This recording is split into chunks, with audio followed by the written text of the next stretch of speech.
Friend, कैसे हो आप सब लोग। आई होप कि आप सब ठीक होगे। My name is Saraswati Yadav और आज हमने जो सब्जेक्ट स्टार्ट किया है पॉलिटी। तो आज जो पॉलिटी में पढ़ने वाले हैं वह है प्रस्तावना यानी कि प्रियम्बल। अगर आप किसी भी कॉम्पिटिटिव एग्जाम्स की प्रिपरेशन कर रहे हैं तो इस चैनल से आपको काफी हेल्प मिलेगी। और अगर आप अपने GK teacher academy YouTube channel पर पहली बार विजिट कर रहे हैं तो प्लीज चैनल को सब्सक्राइब एंड बेल आइकन को प्रेस कर लीजिए, जिससे कि आने वाली हर वीडियो का नोटिफिकेशन आप तक पहुंच जाए। और काफी दिन से हमारी क्लासेस नहीं हो पाई थी क्योंकि कुछ प्रॉब्लम थी, बट अब हम कोशिश करेंगे कि हमारी जो क्लासेस हैं वो कंटिन्यू हो पाए।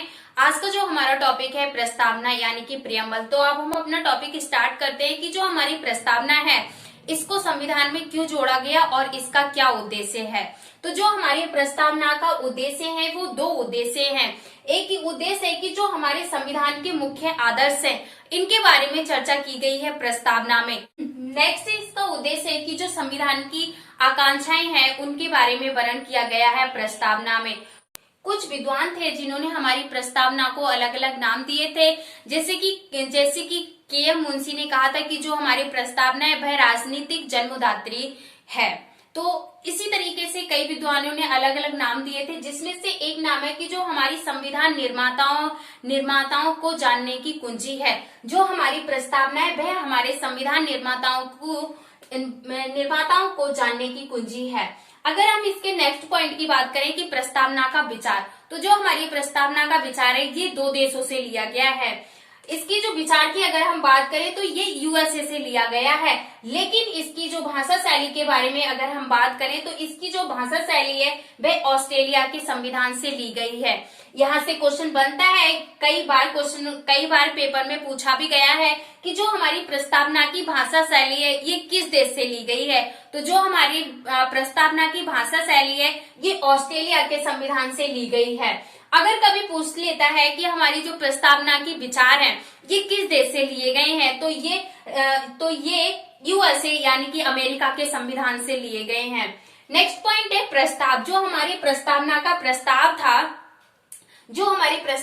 प्रस्ताव था ये कब पेश किया गया था और किसके द्वारा पेश किया गया था। तो हमारी जो प्रस्तावना का प्रस्ताव है ये 13 दिसंबर 1946 को जवाहरलाल नेहरू जी के द्वारा पेश किया गया था, लेकिन इसको संविधान सभा के द्वारा 22 जनवरी 1947 को स्वीकार किया गया था। यहाँ से क्वेश्चन बनता है कि जो हमारी प्रस्तावना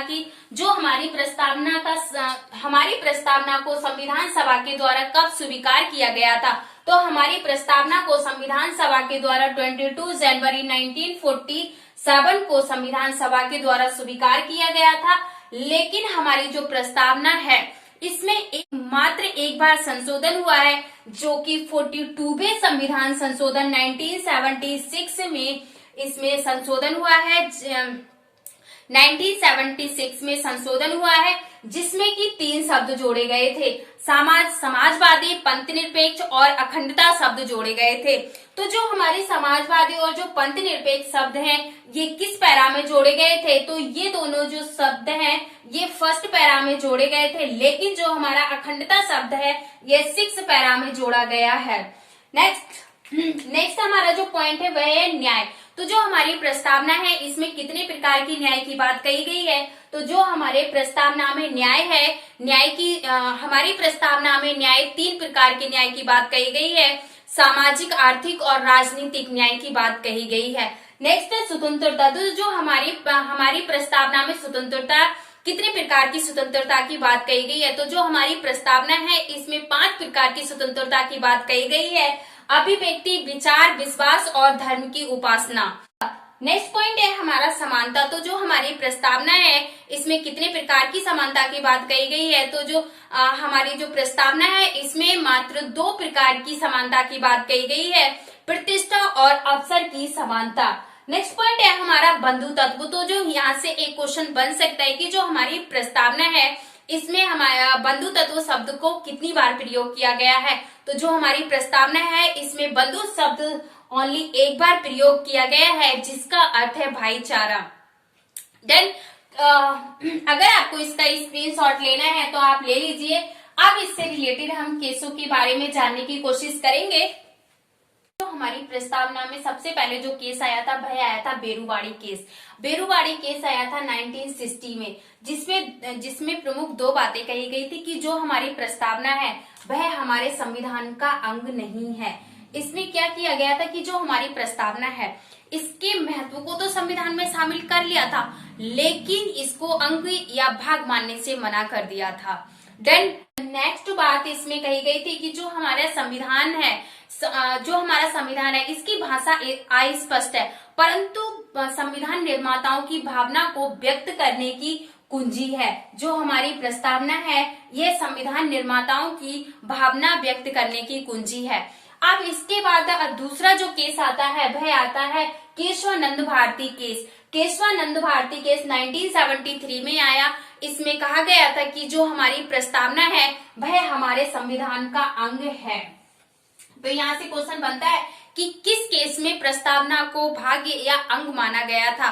तो केशवानंद भारती केस में माना गया था कि जो हमारी प्रस्तावना है यह हमारे संविधान का अंग है। नेक्स्ट बात तो इसमें कही गई थी कि जो हमारी प्रस्तावना है इसमें संशोधन तो किए जा सकते हैं, परंतु इसको हाई कोर्ट में लेकर आप चैलेंज नहीं कर सकते हो, यानी कि न्याय योग्य नहीं है। न्याय योग्य का मतलब है कि इसको आप कोर्ट में चैलेंज नहीं कर सकते हो। देन और नेक्स्ट पॉइंट है हमारा कि जो हमारी प्रस्तावना को संविधान में कब जोड़ा गया। हमारी जो प्रस्तावना है इसको संविधान में कब जोड़ा गया। तो प्रस्तावना को संविधान में 26 नवंबर 1949 को जोड़ा गया था। हमारी जो प्रस्तावना है इसको संविधान में कब जोड़ा गया था। तो प्रस्तावना को 26 नवंबर 1949 को जोड़ा गया था।